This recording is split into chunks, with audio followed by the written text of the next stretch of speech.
मलाई चाहिँ यो 5 डेसिमल पर्जापट्टा चाहिँ एकदमै नपचेको नबुझेको कुरा चाहिँ किन भन्दाखेरि अब हामीले जातिको हितको लागि उत्थानको लागि धेरै समयदेखिको काम गरेका छौँ र हाम्रो पुर्खाहरूले पनि काम गर्नुभएको छ। अघि हाम्रो जुन चाहिँ मेन मुद्दा छ जसमा चाहिँ हामीलाई मेजोरिटीको खाँचो छ, जसमा चाहिँ हामीलाई हाम्रो त्यो जग्गामा इस्टाब्लिसमेन्ट हैन, त्यो जग्गामा हाम्रो त्यहाँनिर बसेको रहेको त्यहाँको कल्चर, त्यहाँको भाषा, रहनसहन, त्यहाँको जग्गा भूमिले गर्दा हाम्रो एउटा यो मेन मुद्दा पनि बाँचेको छ। मलाई चाहिँ लाग्छ कहीँ न कहीँ त्यहाँ पनि यो षड्यन्त्र हुँदैछ। किनभनेदेखिको जसरी यहाँनिर विषयहरू उठ्दैछ एक समयमा, जहिले पनि हामी गोर्खाहरू नेसनल लेभलमा गयो या स्टेट लेभलमा गयो हामीलाई सेपरेटिस्ट भन्छ, हमेसा हामीलाई बाहिरबाट आएको शरणार्थी भन्छ, रेफ्युजी भन्छ। अघि यो प्रथा चलेको छ गोर्खाहरूलाई र हामी फेरि पनि हामी चिच्चाउँछौँ हाम्रो इतिहास, हामी कन्स्टिट्युसन लेख्ने व्यक्ति हाम्रो मान्छे हो हैन। डम्बर सिंह गुरुङको, अरिबहादुर गुरुङको त हामीले कुरा सुनेकै हो, कुरा नगरी हुँदैन। जब यो भारत स्वाधीन भएको थिएन, स्वाधीन भए पश्चातमा जब यो कन्स्टिट्युसन देशको संविधान लेखियो त्यो ड्राफ्टिङ कमिटीभित्र उनीहरू बस्नु भएको, सिग्नेचर भएको त्यस्तो इतिहासहरू हामी रुँदै कराउँदै भन्छौँ यो जग्गामा हामी भूमिसँगै आएको हो, हामी यो जग्गा पहिला कहिले पनि भारतको थिएन। प्री इन्डिपेन्डेन्समा यो भुटानबाट, सिक्किमबाट हैन, अलग अलग नेपालबाट, अलग अलग जग्गाबाट लिएर एउटा सेनेटोरियम बनाएको क्षेत्र हो र यो जग्गामा हामी हुँदाहुँदै ब्रिटिसले यो जग्गालाई ग्रहण गरेर ब्रिटिसले यसलाई चाहिँ बनाएको भन्ने कुरा भयो। अन्त त्यति बेलाको टाइममा नै अब 1830-35 को समयमा नै ब्रिटिसले यहाँनिर एउटा चिया गार्डन सुरु गर्यो। उनीहरूले टेस्ट गर्यो त्यति बेलाको क्याम्पबेल हुक्करहरू भन्नेको कथाहरू हामीले सुनेको छौँ हैन। हुक्कर रोडहरू भन्ने दार्जिलिङमा अहिलेसम्म पनि छ। उनीहरू जस्तो व्यक्तिहरूले यहाँनिर कहीँबाट चियापत्ती ल्याएर एउटा टेस्ट गर्नेको बादमा त्यसको रिजल्ट राम्रो पाएर दार्जिलिङलाई चिया उद्योगमा कन्भर्ट गर्यो। त्यति बेला यो जग्गामा त्यो चियापत्ती रोप्ने, रोड रोल गर्ने 1800 शताब्दीको कुरा गर्दैछौँ हामीले यहाँनिर। त्यति बेला हाम्रो पुर्खाहरू थिए यो जग्गामा र हाम्रो पुर्खाहरू ज्यादा भन्दा ज्यादा यो भूमिमा बसेर उनीहरूले यो त्यो एउटा चियापत्तीको खेती उद्योग स्टार्ट गरेपछि ब्रिटिसहरूले यो चियापत्तीलाई विदेशमा लगेर बेचे हैन। यो एउटा हिस्टोरिकल ब्याकग्राउन्ड कुरो, यो हामीले डिनाइ गर्नै सक्दैन। यो हाम्रो इतिहासमा किताबहरू, धेरै किताबहरू पनि हामीले रिसर्च गरेर पाइन्छ। तपाईहरुले एउटा किताब मेरो पनि छ, त्यसमा पनि तपाईहरुले रिसर्च गर्दा पाउनुहुन्छ धेरै उसमा विषयहरू। अनि त्यति बेला के हुन्छ भन्दाखेरि जब ब्रिटिस भारत छोडेर जान्छ, भारत स्वाधीन भएपछि हामीलाई बंगालसँग गाप छ। त्यति बेला चाहिँ हामी बंगालको हातमा पर्छौं र यो चियाको जति उद्योग पनि बंगालको हातमा पर्छौं। तर हामी तब ब्रिटिसले लिँदा भूमिसँगै थियौं, बंगालभित्र पस्दा पनि हामी भूमिसँगै थियौं। तर यो बंगालले जब हामीले हाम्रो सेपरेट एडमिनिस्ट्रेटिभ स्टेटको कुरा गर्यौं, सेपरेट हाम्रो एउटा उयो इस्टाब्लिसमेन्टको आफ्नो ल्यान्डको कुरा गर्दाखेरि हामीलाई त जहिले पनि शरणार्थी हो भनेर भन्छ। यिनीहरू बाहिर जे जग्गाबाट ब्रिटिसले जब ब्रिटिस भारतमा आएर यो प्लान्टेसन गर्दाखेरि चियापत्ती रोप्नु चाहिँ हाम्रो जातिलाई चाहिँ बाहिर देशबाट ल्याएको भनेर तिनीहरूले एक्सप्लेनेसन दिन्छ। र यो कुरोलाई अब उनीहरूले यसलाई सत्य कसरी बनाउँदैछ। अस्ति 2017 मा पनि यो कुरा नभन्ने हुँदैन, भाषा इम्पोजिसन गरेर त्यत्रो ठुलो मुद्दा भयो। तर पनि उनीहरूले त्यसलाई होइन भनेर पेलेर जितेर सबै कुरो गरेर फेरि पनि भाषा इम्पोजिसन गर्दैछ। र यसरी स्टेट गभर्नमेन्टले जहिले पनि हामीलाई डोमिनेट गरिरहेको हुन्छ। र यही मुद्दा रिलेटेड एउटा सबैभन्दा ठुलो षड्यन्त्र, हाम्रो गोर्खा जाति 30% पपुलेसन शहर बजारमा बस्छ भने 70% पपुलेसन कमानमा छ। र हाम्रो कमानमा बस्ने मान्छेहरूको 5 डेसिमल भन्दा बेसी भूमिहरू छ। 1 एकर, 10 डेसिमल, 20 डेसिमल, चाहे 2 डेसिमल जति पनि होस्, उनीहरूले पुर्खादेखिको सिस्टममा चल्दै आएर उनीहरू त्यहाँनिर फेरि कमानमा काम गर्दै हैन, उनीहरूको नानीहरू पालियो, जेनेरेसन बित्यो। अहिले कतिवटा पुर्खा उयो गइसक्यो, अहिले जेनेरेसन्स गइसक्यो त्यो जग्गामा। तर पनि अहिलेको टाइममा आएर चाहिँ यो नोटिफिकेसन हामीले ढङ्गले पढ्दाखेरि हेर्नुहुन्छ, ल्यान्डलेस मान्छेहरू जो चाहिँ चिया बगानभित्र काम गर्नु आएको ल्यान्डलेस मान्छेहरूलाई चाहिँ सरप्लस जमिन चाहिँ, कमानको सरप्लस जमिन चाहिँ 5 डेसिमल चाहिँ दिन्छ भनेर भन्नुभएको छ। र हामी यहाँनिर भन्न चाहन्छु, यो जो पोलिटिकल पार्टीले ल्याउनु भयो, तपाईहरू एकदम आदरणीय हाम्रो श्रद्धेय दाजुहरू, तपाईहरू त हामीले मानौँ या नमानौँ, तपाईहरू हाम्रो लोकल गभर्नमेन्ट रन गर्नुहुन्छ, हामीले मानौँ या नमानौँ मानौँ, honourable chief minister of West Bengal Mamata ब्यानर्जीलाई हामीले मान्नै पर्छ, किनभने उनीहरू कन्स्टिट्युसनली इलेक्टेड सीएम हुनुहुन्छ। त्यस्तै प्रकारले तपाईँहरू पनि एउटा हाम्रो बडी, एउटा हाम्रो जिटिए को चिफ हुनुहुन्छ, तपाईँले ल्याउनु भयो, तर तपाईँले यो ल्याउँदाखेरि बङ्गाल सरकारमा स्क्रुटनाइज गर्नुभयो। आफ्नो हामीले त्यति बेला हाम्रो कमानकोहरूले विरोध गर्दाखेरि तपाईँले कुनै डिबेट राख्नुभयो? तपाईँले कुनै पनि विषय यो एक तरिकाले वार्तालाप गर्नुभयो? इतिहास तपाईँले पढ्नुभयो? इतिहास भनेको त पहिलाको इतिहास भनेर हामीले हेर्सेको कुरा गरेको होइन, भनिएको सोधिएको कुरा गरेको होइन। रिटन डकुमेन्ट्स छ हाम्रोमा written documents in the form of सन्धिहरू छ हाम्रोमा।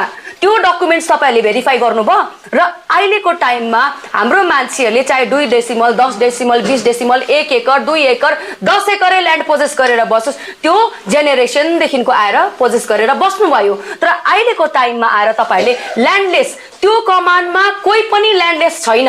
नम्बर 1, सबैजना व्यक्तिहरू हामीले भन्छौँ नेताहरू झोले झ्याम्टेहरू चाहिँ जबलेस छ भनेदेखिको कमानको हरेक पर्सन, हरेक मेम्बर, हरेक मान्छे जो चाहिँ ऊ चाहिँ एउटा लेबर भएर उसको त्यहाँनिर हाजिरी लाग्छ, नाम छ भने चाहिँ ऊ चाहिँ जब होल्डर हो, र उनीहरू जब होल्डर हो र कमानभित्र उनीहरूले काम गरेर खान्छ, र त्यो पोजिसन चाहिँ जेनेरेसन्सदेखिको पोजिसन हो हाम्रो त्यो कमानभित्रको। र त्यहाँनिर ल्यान्डलेस भन्ने त कमानमा कोही पनि हुनुहुन्न। र सरप्लस ल्यान्डको कुरा आउँदाखेरि अघि हाम्रो यहाँ डिस्कसन भयो, विशेषज्ञहरूले भन्नुभयो, कमान बुझ्नेले कमानवासीले भन्नुभयो, उनीहरूको मुताबिक तपाईहरू पनि हुनुहुन्छ कमानको भूमि, हामीलाई जतिजनाले पनि हेर्नुहुँदै तपाईँ गर्नुहोस्, यो तपाईँहरूले नै एक प्रकारको क्यालकुलेसन गर्नुहोस् त। कमानमा चियापत्ती गाडिएको जग्गा छ, चियाको के अरे त्यो मुनाहरू लगाएको चियाको बुसेसहरू छ, रुखहरू छ, त्यसको बादमा बाँकी रहेको जमिन हामीले बसोबासो गर्ने, हामीले उपभोग गरिरहेको हाम्रो घर, हाम्रो सुँगुरको खोर, बाख्राको घोर, हाम्रो बारी, अलैँची बारी, अदुवा बारी, होइन, हाम्रो खोला नाला झोडा, त्यो त हामीले पोजेस गरेको गाउँ हो। त्यो त त्यहाँ सरप्लस ल्यान्ड कहाँबाट आयो त? र यो नोटिफिकेसनले भनेको छ नोटिफिकेसनको अकर्डिङ चाहिँ डिएमहरू गएर चाहिँ सरप्लस ल्यान्डलाई, जो सरप्लस ल्यान्ड भनेको त एक्स्ट्रा ल्यान्ड, नचाहिएको युज नगरिएको ल्यान्डलाई चाहिँ जो जबलेस ल्यान्डलेस मान्छेहरू छ तिनीहरूलाई चाहिँ नापेर 5 डेसिमल दिने। यो त भएन त, यो त सोच्नुको बुझ्नुको विचार हो। अनि यसमा हामीले खुसी मनाउँदैछौँ, तिहार मनाउँदैछौँ, पटेका पड्काउँदैछौँ, विजय उत्सव गर्दैछौँ। यो एक्चुअली विजय चाहिँ स्टेट अफ वेस्ट बेङ्गलको विजय हो नि त। उनीहरूले त यो सोचिसकेको हो नि त, हामीलाई दमन नीति हामीलाई भाषामा इम्पोज गरेर हुन्छ कि, हामीलाई के अरे एजुकेसनमा हामीलाई मारेर हुन्छ कि, हाम्रो राइट्स खाइदिएर हुन्छ कि, अब चाहिँ भूमि दमन गरेर हामीलाई चाहिँ ल्यान्डलेस बनाउँदैछ, जसमा चाहिँ हामी चाहिँ त्यो जमिन चाहिँ ट्रान्सफरेबल पनि छैन, होइन। अन्त त्यसमा चाहिँ हेरिडेटरी हुन्छ नि, अब हेरिटेबल भन्दैछ, तपाईँको आमाको पछि छोरा, छोरा पछि यस्तो यस्तो यस्तो, जो जेनेरेसनको चाहिँ त्यो उयो खत्तम हुन्छ, हेरिडेटरी खत्तम हुन्छ, त्यो जमिन फेरि कसले लान्छ? अनि त्यो सरप्लस ल्यान्डहरू जति पनि गाउँमा 5 डेसिमल जमिनहरू तपाईँले दिनुहुन्छ हाम्रो मान्छेहरूलाई, 5 डेसिमल दिएर उनीहरूको कसैको घरमा 20 डेसिमल जमिन छ भनेदेखिको 5 डेसिमल नापेर बाँकी जमिन चाहिँ सरप्लस भन्नु सक्नुहुन्छ? म तपाईँको जिटिएको प्रभारीहरूलाई भन्दैछु, तपाईहरूले यो आन्सर दिनु सक्नुहुन्छ? जसको चाहिँ 20 डेसिमल त्यहाँनिर जमिन छ, अलैँची बारी लटरम्मै छ, फुलको खेती लटरम्मै छ, पोल्ट्री फार्म छ, सुँगुरको फार्म छ, किनभनेदेखिको कमानको पैसा 176 रुपियाँ अहिले हामीले तपाईँहरूले विजय उत्सवमा भन्नुहुँदै त्यो 2050 पनि तपाईँहरूले ल्याउनु भएको हो भने 250 रुपियाँ, त्यो पनि तपाईँहरूको गलत हो। हाम्रोमा सुप्रिम कोर्टको अर्डर पुरा छ, र जब सुप्रिम कोर्ट दार्जिलिङ आएपछि आजसम्म 250 रुपियाँ पनि उनीहरूको एउटा हकको एउटा हाजिरा भएको छ, होइन। त्यस्तो प्रकारको मान्छेहरूले जसको चाहिँ 250 रुपियाँ अहिलेको रेटमा हाजिरा छ भने चाहिँ उनीहरूले चाहिँ उयो बिना हुँदैन नि त। उनीहरूले त खेती, लोकल खेतीहरू छैन भने त हुँदैन नि त। उनीहरूको त सुँगुर पाल्नै पर्यो, कुखुरा पाल्नै पर्यो, बाख्रा पाल्नै पर्यो, सब्जी ल्याउनै पर्यो। त्यस्तो सरप्लस ल्यान्डलाई चाहिँ तपाईँहरूले त्यसलाई भनेर चाहिँ तपाईँहरूले विजय जुलुस लाउनुहुन्छ। तपाईँहरूले जसले यो थापे भन्नु हुँदैछ, तपाईँले थापी त सक्नु भएको छैन। तपाईँहरूको कमानमा क्षेत्रमा आएर नाप्दैछ उनीहरूले। नाप्दाखेरि तपाईँहरूले रिक्वेस्ट गर्नुहोस्, जुन चाहिँ यो चाहिँ बङ्गाल सरकारले थोपिएको कानुन, थोपिएको यो चाहिँ हामी मान्दिन, किनभनेदेखिको मेरो पुर्खाले जेनेरेसनदेखिको गरी खाएको कुरा हो। यो जमिन चाहिँ मेरो हो र मेरो जेनेरेसन पुर्खाले, किनभनेदेखिको कानुनी सिभिल केस हामीले गऱ्यो भनेदेखिको एउटा कुरा आउँछ ट्राइबल ल्यान्ड, अर्को कुरा आउँछ एससी एसटी ल्यान्ड, होइन, अर्को कुरा आउँछ तपाईँको यो के भन्छ, जसले पनि कुनै पनि जग्गामा 12 साल भन्दा बेसी पोजेस गरेर बस्नु भएको छ भने तपाईको एउटा एडभर्स पोजिसनको कुरा आउँछ, जो चाहिँ तपाईको owner state of West Bengal भएको स्टेट अफ वेस्ट बेंगल गभर्नमेन्टलाई थाहा हुँदा पनि तपाईँ त्यो पोजिसनमा जेनेरेसनमा त्यहाँ बस्नुहुन्छ भने कुनै डीएम को अधिकार छैन, कुनै ल कुनै कानुनको एस्टाब्लिशमेन्टको कुनैको पनि यस्तो उयो छैन, फन्डामेन्टल्स कुनै पनि विषय छैन तपाईलाई निकाल्नु सक्छ। अर्को कुरा, जतिजना पनि ट्राइबल तामाङ लिम्बू जातिहरू तपाईहरु हुनुहुन्छ, ट्राइबललाई त ट्याक्कै नै हटाउन सक्दैन त्यहाँनिरबाट। तपाईहरु आउनुहोस्, आफ्नो आफ्नो सर्टिफिकेट्सहरु देखाएर तपाईहरुले विरोध गर्नुहोस्, तपाईले म्यानेजरलाई भन्नुहोस्, तपाईले दया गरेर हाम्रो जग्गामा चाहिँ नाप्नु नपठाइदिनुस्, किनभने हामी डिसएग्रीमेन्ट छु। People's voice is very much important in the democracy. र म यो चाहिँ भन्छु, यो जीटीए को मालिकहरुलाई भन्छु, तपाईहरुले आफ्नो जातिको 5 डेसिमल जमिनको मालिकाना हक भन्नु हुँदैछ, त्यो मालिकाना हक पनि हैन। तपाईले न लोन पाउँछ, तपाईले त्यसलाई न बेच्नु पाउँछ, न अर्कालाई दिनु पाउँछ। त्यो 5 डेसिमल जमिन पाउँदै अर्को पनि एउटा यहाँनिर हेर्से कुरा चलिरहेको छ। यो 5 डेसिमल जमिन तपाईहरुले थाप्दै गर्नुहोस्, अरु चाहिँ तपाईलाई हुँदै गर्छ, फेसिलिटिजहरु हुँदै गर्छ भन्ने कुरा गर्नु हुँदै थियो। तपाईहरुलाई त हामी विश्वास ट्याक्कै गर्नु सक्दिन। हामीलाई 5 डेसिमल जमिन चाहिँदैन, अघि नै भनिहाल्नु भयो हाम्रो अघिको वक्ताहरूले। तपाईले चाहिँ बरु स्टेट गभर्नमेन्टसँग यो नोटिफिकेसन लगेर विशेषज्ञ बुद्धिजीवीहरू लानुहोस्। त्यो तपाईलाई उचाल्ने, तपाई त नेता, तपाई त भयंकर, तपाईको खुट्टा धोक्छु भनेर भुइँ सोरेर ढोगर्नेलाई नलानुहोस्। बुझ्ने दिमाग भएको राम्रो छ। जीटीए भित्र पनि हाम्रो राम्रो मान्छेहरू छ जसलाई स्टिल मन परेको छैन यो 5 डेसिमल जमिनको चाहिँ कुरा थोपिएको। तपाईले स्टेट गभर्नमेन्टसँग नेगोसिएट गर्नुहोस्। हाम्रो मान्छेहरूले चाहिँ मानेको छैन। हाम्रो मान्छेको तपाईले हित चाहनुहुन्छ भनेदेखिको चाहिँ हामीलाई ल्यान्डको ट्याक्स तिर्नु सक्छ नि, तिर्छ नि हामी। तपाईले त यो ट्याक्स पनि तिर्नु पर्दैन। यो ल्यान्ड जुन ल्यान्डमा तपाईले ट्याक्स तिर्दैन त्यहाँको त तपाई त्यो त गभर्नमेन्टको जमिन भयो। गभर्नमेन्टले जब चाहिन्छ तपाईलाई खाली गराउन सक्छ र पछि फ्युचर चाहिँ हामी विश्वास गर्दिन। र हामी चाहिँ यही भन्नु छ, यो कुरालाई चाहिँ हामी विरोध गर्छौं। यो इम्पोजिसन अफ यो 5 decimal lands upon the people of tea garden of the Darjeeling hills, we deny, we reject this, we condemn this and we request this GTA chairperson, GTA chairman, whosoever runs the GTA, please go and negotiate with the state of West Bengal कि हाम्रो मान्छेले चाहिँ यो एकदमै मान्दैन, यो हुँदैन, यो फिजिबल छैन, यो हुने कुरै होइन। र बाँकी रह्यो तपाईको त्यो विजय जुलुसमा नाच्ने, कतिवटा कमानवासीले थाप्ने, भोलिको दिनमा तपाई विजय जुलुसमा आएर त्यो पर्जापट्टा 5 डेसिमल थाप्नेले तपाई नै पहिला घरबाट आउट हुन्छ। अनि म भन्छु यो जीटीए को चेयरम्यान हुनुहुन्छ कि जीटीए को चीफ हुनुहुन्छ कि मालिक हुनुहुन्छ, तपाईलाई पनि भन्छु, यो 70% पपुलेसनलाई चाहिँ मेची तार्यो भनेदेखिको तपाई बाँच्ला यो जग्गामा, तपाई बाँच्ला। र तपाईले तपाईको औदा, तपाईको रुतुवा, तपाईको पोस्ट पोजिसनको चाहिँ के अवस्था हुन्छ।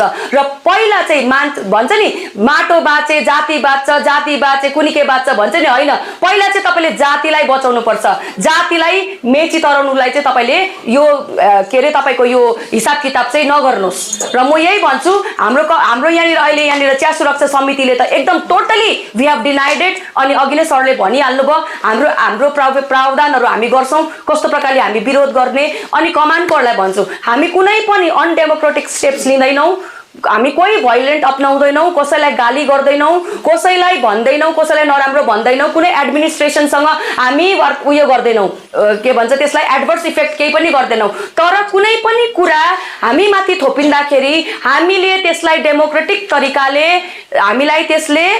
डेमोक्रेटिक तरिकाले डिनाई गर्नु, हामीले रिजेक्ट गर्नु हाम्रो यो मौलिक अधिकार हो, संवैधानिक राइट्स हो, फन्डामेन्टल राइट्स हो। र म भन्छु एडमिनिस्ट्रेसनलाई पनि कुनै पनि तपाईको डिपार्टमेन्टले कुनै पनि व्यक्तिले तपाईले जमिन नाप्नु जाँदा त जमिन खोसेको हो नि त, उनीहरूले डिनाई गर्दाखेरि त्यो डिनायलमा तपाईले चाहिँ मिसयुज अफ द पावर चाहिँ गर्नु पाउनु हुँदैन। We are watching here from here. हाम्रो मान्छेलाई तपाईहरुले अननेसेसरी केस गर्नु पाउनुहुन्न, लट्ठी लाउनु पाउनुहुन्न, किनभनेदेखिको सरकारले भन्नेको कुरा मान्नै पर्छ भन्ने छैन डेमोक्रेसीमा। सेन्ट्रल गभर्नमेन्टले पनि कतिवटा बिलहरू हाल्छ, कतिवटा बिलहरू पास गर्छ, धेरैवटा कुरा गर्छ, तर मान्छेले डेमोक्रेटिकली नो भनेपछि people's voice should always be heard. र म एडमिनिस्ट्रेसनमा प्रशासनमा हाम्रो पुलिसको दाजुभाइहरूलाई पनि भन्छु, तपाईँहरू पनि चाहे कुनै पनि कम्युनिटी होस्, बेङ्गली होस्, तपाईँहरूलाई पनि लस नहोस्, हामीलाई पनि लस नहोस्, हाम्रो मान्छेलाई पनि नेगेटिभ इम्प्याक्ट नहोस्। हामीले कस्तो प्रकारले विरोध गर्छु त्यो तपाईँहरूले हामीलाई गर्नु दिनुहोस् र हामीलाई कहीँ पनि तपाईँहरूले अब्स्ट्रक्सन नगर्नुहोस् र हाम्रो मान्छेले पनि यस्तो प्रकारको मिसबिहेभहरू कुनै पनि डिपार्टमेन्ट आउँदा नगर्नुहोस्। दुई हात जोडेर तपाईँ को हुनुहुन्छ, तपाईँको पुर्खा को हुनुहुन्छ, ट्राइबल हो कि के हो, तपाईँले किन दिनु चाहनुहुन्न, तपाईँको जमिन कति हो, कति सालदेखिको तपाईँले भन्ने तपाईँको अधिकार छ र तपाईँले नाप्नु दिने ननाप्नु दिने तपाईँको अधिकार छ। र हामीले सबैलाई भन्छौँ यो कमानकोहरूलाई सानो सानो कुरामा नभुलिनुहोस्। एकदम अब आजको दिनमा तपाईँ हाउसलेस, होमलेस, जबलेस भएपछि चाहिँ तपाईँको केही रहँदैन। 5 डेसिमललाई हटाएपछि चाहिँ तपाईँको न नोकरी रहन्छ, न तपाईँको मिनिमम वेज रहन्छ, न तपाईँको प्लान्टेसन एक्ट रहन्छ, न तपाईँको कुनै पनि अधिकार रहन्छ, न तपाईँको रासिन रहन्छ, न तपाईँको पानी रहन्छ, जब तपाईँको भूमि नै रहँदैन।